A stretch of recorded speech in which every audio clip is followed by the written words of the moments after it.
Kaibigan, Pastor Joshua here. 3 minuto para kay Kristo. Feeling failure ka ba? Feeling mo ba ginawa mo na ang lahat and it seems like parang walang na magandang resulta nangyayari. Parang hindi maganda yung nagaganap pagkatapos mong gawin yung effort mo, yung pinaka-the best mo. Failure. Isang bagay na nararanasan ng lahat ng tao. Next, nararamdaman ng lahat ng tao when things don't happen according to their plans.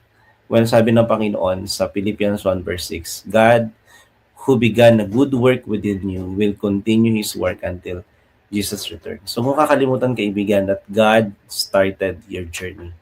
And you may feel failure right now, pero huwag mo kakalimutan na ang Diyos ang nagsimula. And even if you feel that way, still God's still working.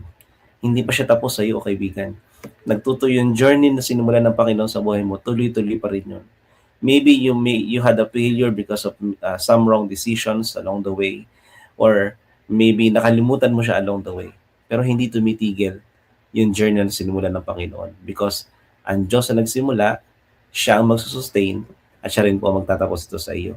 Kaya sabi ng Panginoon sa 2 Chronicles 20 verse 17, you will not need to fight in this battle. Stand firm, hold your position, and see the salvation of the Lord on your behalf. Kaibigan, maybe nangyayari yung failure na yan or inallow ng Diyos na ma-experience mo yung failure na yan so that you would understand and you will begin to realize na kailangan mo nga pala ang Panginoon sa iyong buhay. And you will now see na dahil nandyan yung failure na yan, God is fighting with you and He is fighting for you.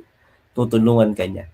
Iahon ka niya sa iyong pinagdadaanan. Sabi nga dito sa 1 Peter chapter 5 verse 6, ang kailangan natin gawin, humble yourselves if therefore under God's mighty hand, that He may lift you up in due time.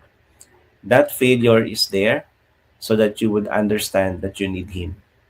Hindi yan kalooban ng Diyos, yan ay inalaw ng Diyos so that you will extend your hand to Him so that God can be able to lift you up. And you will understand now that the source of your strength and the source of success ay wala iba kundi ating Panginoon. So when people put you down or when life puts you down, always remember that God will pick you up. Tandaan mo ito, kaibigan, failure is not the end. It's the right place to start with God. So God bless at sumayo ang pakikisama ng Panginoon sa araw na ito.